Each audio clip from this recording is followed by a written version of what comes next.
नमस्कार, आप देख रहे हैं सी न्यूज भारत और मैं हूं आपके साथ आकांक्षा यादव। वक्त हो चुका है न्यूज आर का।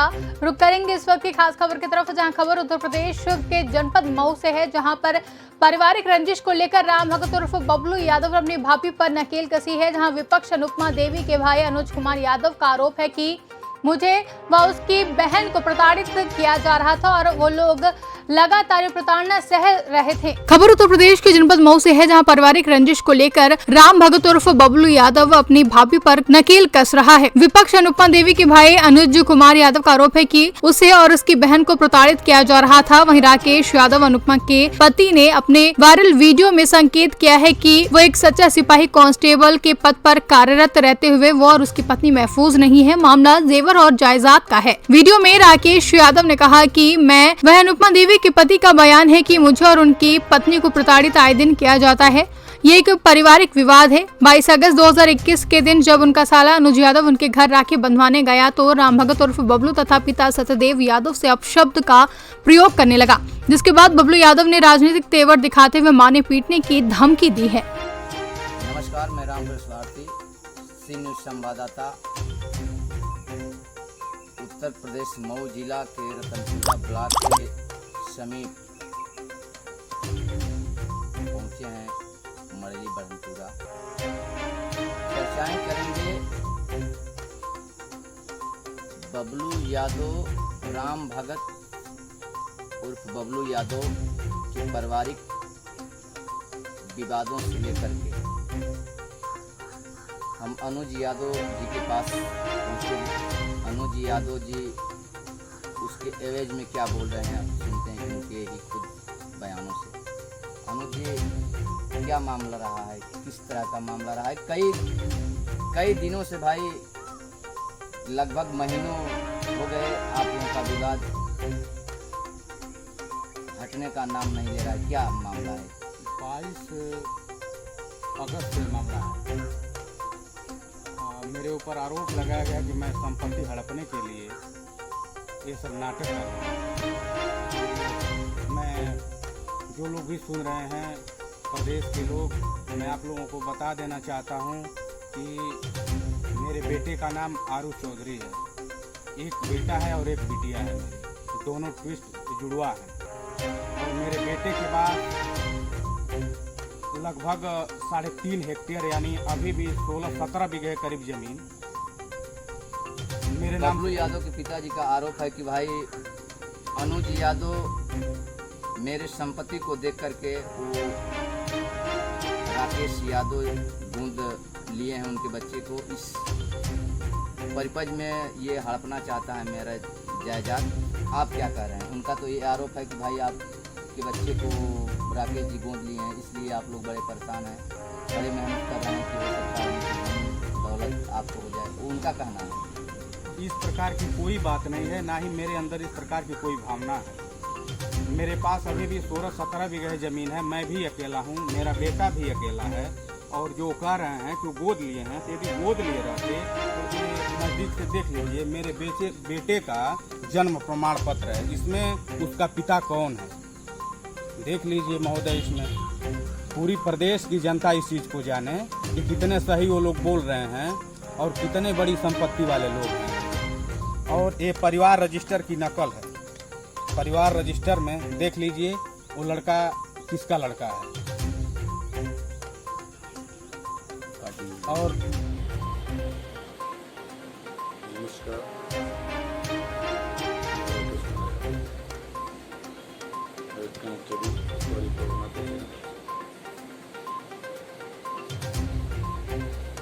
मेरे पारिवारिक विवाद में क्या नया मोड़ आता जा रहा है, कब क्या कह रहे हैं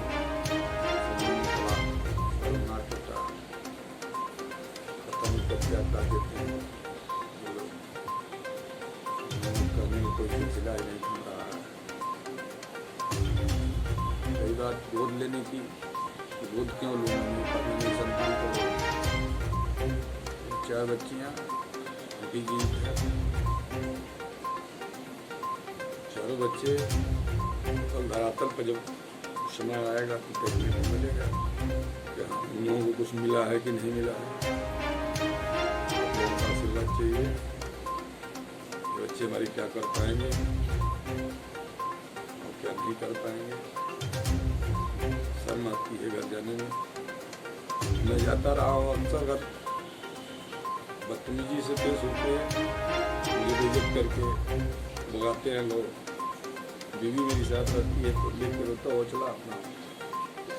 बीच में मेरी एक मकान पड़ती है जहाँ सेंट्रल बैंक है बड़ौदा तो के नाम से अरुणा के नाम से वहाँ के मेरे भाई साहब हैं, मामा के लड़के कहे जाते हैं कवि जी, उनसे सारी बात बता के मैं रोता हुआ चला। तब मेरे साथ मेरी बीवी होती थी। उस दिन भाई बहन गए थे, लोगों ने आपस की बात रखी। भाई को पता चला था कि जेवर ले लिए हैं लोगों ने मान लिया जेवर की। उनको उनकी हिस्से हैसियत की देंगे कि नहीं देंगे अलग बात है, लेकिन जेवर तो मेरा था। उसके बाद पीटती है लोग, स्तर इतना निम्न था कि क्या कहा जाए। किसी अच्छे घराने में ऐसा नहीं। यही सब लोगों ने मिलकर मारा और मैं क्या मना। बीवी मेरे साथ रहती थी तो चली जाती थी, चुप रहती थी, लेकिन भाई बहन थे।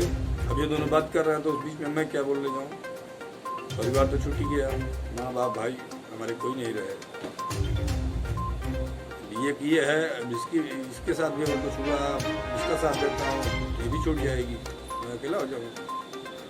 मैं कहाँ कहूँ, गोद लेने वाली बात गलत है। ये राकेश जी अपने वीडियो वायरल किए हैं, वीडियो बनाकर भेजे हैं और बताए हैं कि भाई मैं क्यों गोद लूँगा, मेरे पास उतनी संपत्तियां नहीं है जिसके लोभी होकर के मैं अपने साले के बच्चे को गोद लूँ। मेरे पास उतना धन नहीं है। वो बता रहे हैं कि मेरे ससुराल में इतना धन है कि वो मुझे गोद ले सकते हैं, मेरे जैसे कई लोगों को। आप क्या कह रहे हैं इसके बारे में? भाई ये तो उनके कहने का बड़कपन है, पर इस प्रकार की कोई बात नहीं है। और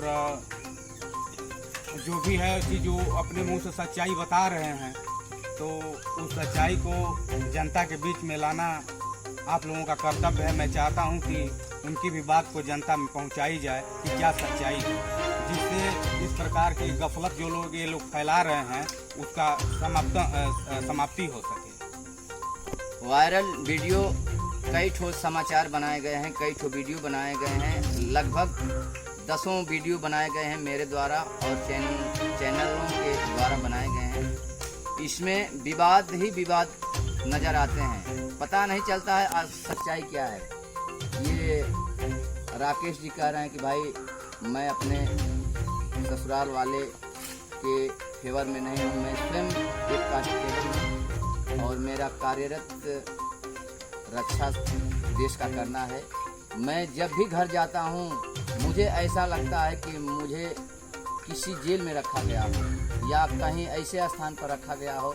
मुझे तारीफ जैसा लगता है। मेरे परिवार, मेरी औरत और मैं जितने दिन रहते हैं अपने घर रोने सा महसूस लगता है। ये राकेश यादव जी राम भगत उर्फ बबलू के बड़े भाई का कहना है। ये आप अनुज जी हैं, आप क्या कह रहे हैं इसके बारे में?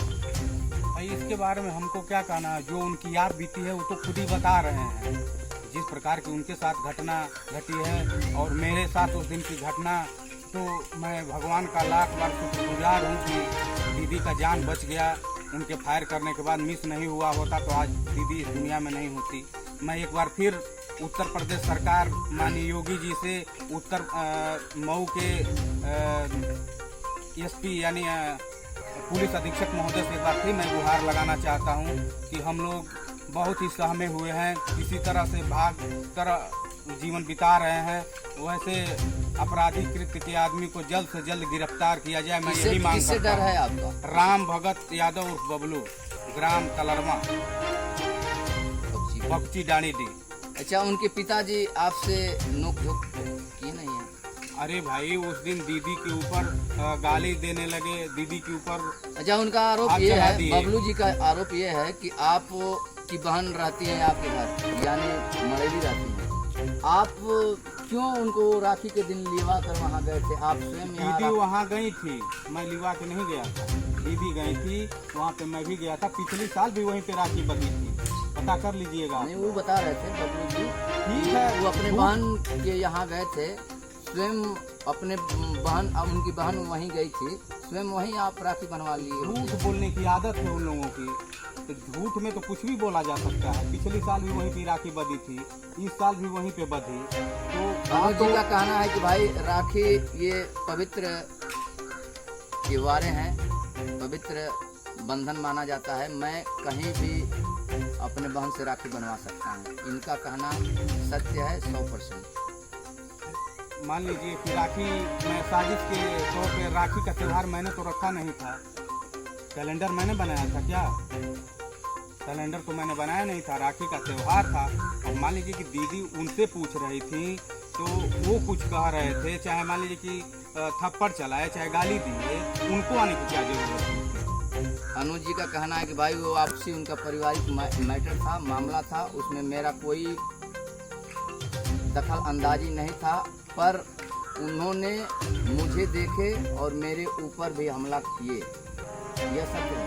बिल्कुल सच। उन्होंने कह रहे हैं कि नहीं भैया ये ऐसा मैंने नहीं किया, क्यों मेरे रिश्तेदार है, वो आप पहले से ही आते जाते रहे हैं, लेकिन मैंने उनके विचारों को, उनके आदतों को मैं भली भांति जानता रहा हूँ, लेकिन ऐसा कुछ नहीं है। आप क्या कहना चाहते हैं? अरे भैया, तो चिल्ला चिल्ला के घूम घूम के कह रहे हैं कि तुम जितना जीना, अब तक तुम्हारी उम्र पूरी हो गई है, अब तुम्हारा समय आ गया है, तुमको काट दूंगा, मार दूंगा, बिना तुम्हारी हत्या किए मैं चैन नहीं लूंगा। तो कैसा रिश्तेदार रह गए? रिश्तेदार नहीं मानते हैं। वो कैसे उनको रिश्तेदार में? रिश्तेदार का मतलब ऐसा होता है दरवाजे पे जाने के बाद असलहा लेकर दौड़ाए, ये कैसी रिश्तेदारी है? क्या उन्होंने मान लिया कि भाई चलिए मेरे में गलती है, अब क्या करेंगे आप? अरे भाई कहाँ वो मान रहे हैं कि मेरे में गलती है? क्या कहना चाहते हैं? क्या कहते हैं? अगर कह दें वो कि मैं एक बार फिर सरकार से और पुलिस प्रशासन के लोगों से हाथ जोड़कर विनम्र निवेदन करना चाहता हूं कि तुरंत उनकी गिरफ्तारी सुनिश्चित हो। मैं यही गुहार लगा रहा हूं। धन्यवाद। नमस्कार, मेरा क्वेश्चन है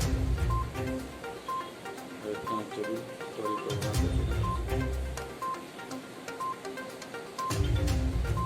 मेरे पारिवारिक विवाद में क्या नया विवाद आ रहा है, कब क्या कह रहे हैं लोग, सुनने में थोड़ा शर्मनाक होता है, पता नहीं कब क्या कहते हैं लोग करने को सिलसिला ही नहीं होता है। कई बार गोद लेने की गोद क्यों लूँगा, मेरे पास में मेरी संतान तो लोग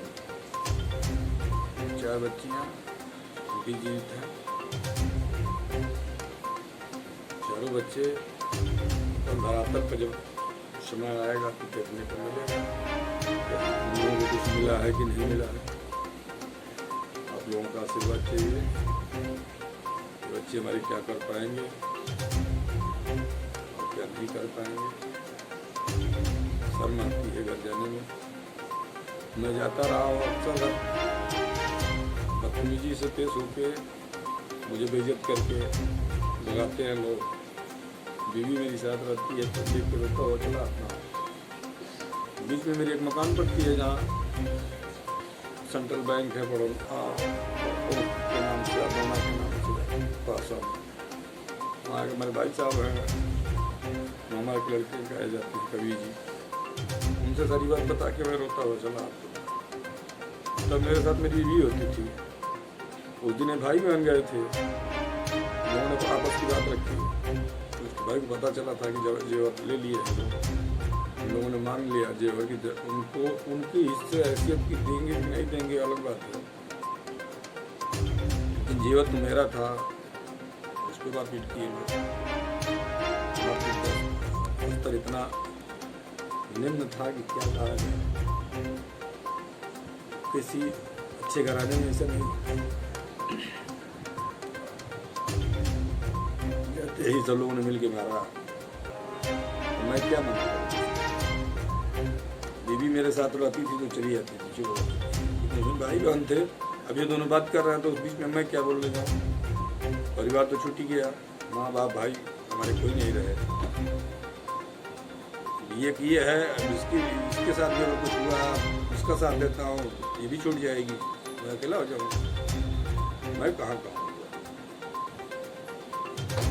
गोद लेने वाली बात गलत है। मैं जब भी घर जाता हूँ मेरे साथ होता है, लेकिन मैं चुपचाप चला आता था।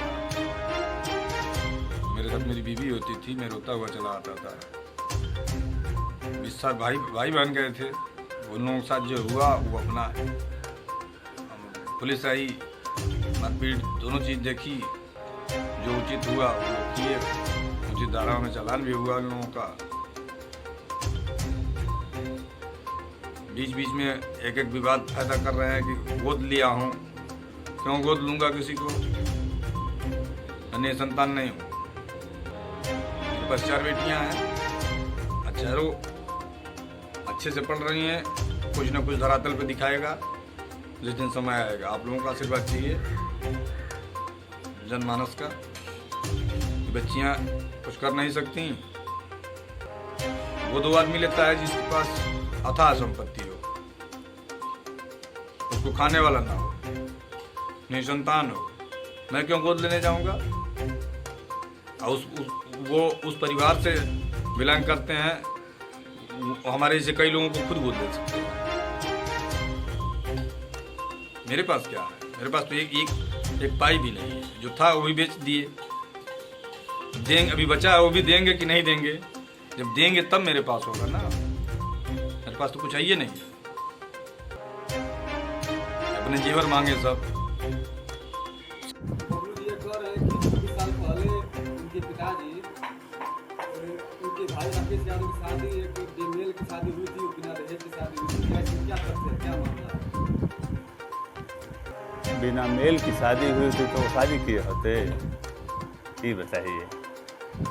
उनकी तो गर्ज थी कि किसी तरह से जो है अपना हमारे यहाँ हो जाएगी तो हमारा भी यहाँ वर्चस्व कायम हो जाएगा कि चौधरी परिवार में हमारी शादी हुई है, और ताकि हम यहाँ रह करके अपनी भी जो है, नहीं तो वो तो वहाँ, अब हम क्या बताएं, उनका वहाँ रहना दूभर हो गया था। अगल बगल के लोग तमाम प्रताड़ित करते थे उनको।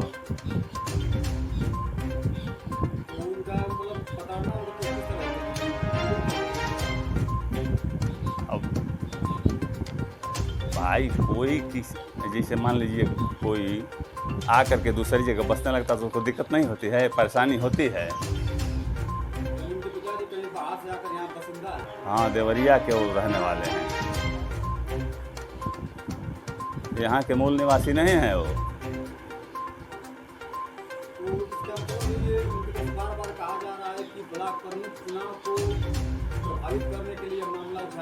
अरे भाई, चुनाव से इससे क्या मतलब है, ये बताइए। हम जैसे किसी का कोई सामान ले लें, वो अपना सामान मांगने लगा तो हम कहेंगे नहीं ये मामला है, वो मामला है। ये आरोप लगा रहे हैं कि हमारी जब शादी हुई तो प्रताड़ना किया जा रहा है, उनके द्वारा कुछ क्रिया मिलेगी, आज शादी हो गई तो प्रताड़ना पे आज तक कोई अमली क्यों नहीं? क्या बताइए, क्या कह रहे थे? आप लोगों का आरोप यही, अनुज कुमार आरोप लगा रहे हैं कि हमारी बहन की जब शादी हुई है तब से उनको परेशान किया जाता है। तो अब तक आप लोग कहाँ से परेशानी को लेकर?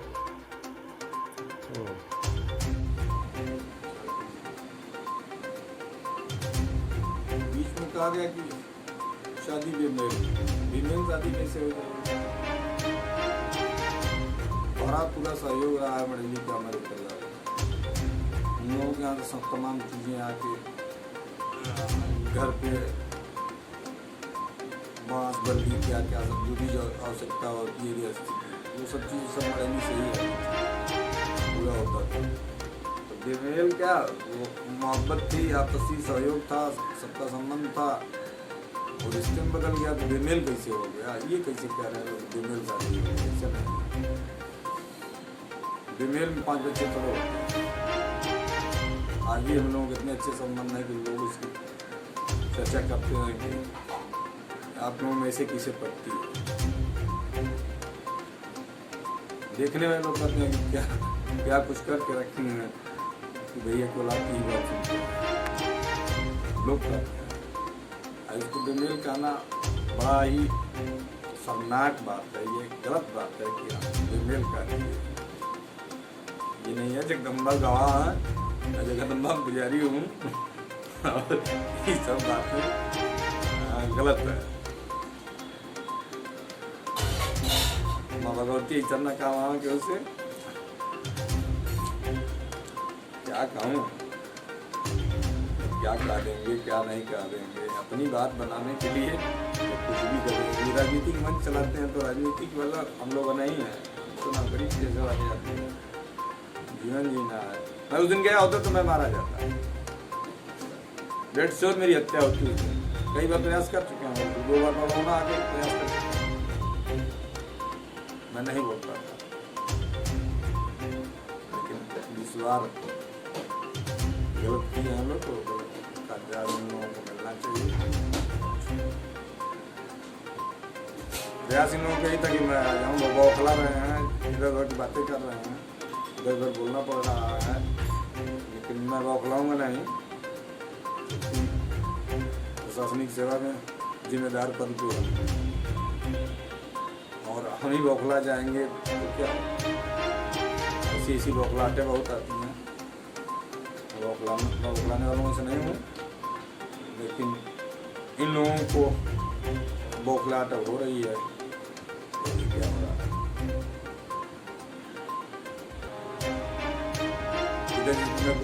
मैं मऊ से सी न्यूज संवाददाता राम प्रवेश की रिपोर्ट। फिलहाल के लिए इतना ही। देश और दुनिया की तमाम बड़ी खबरों के लिए देखते रहे सी न्यूज भारत।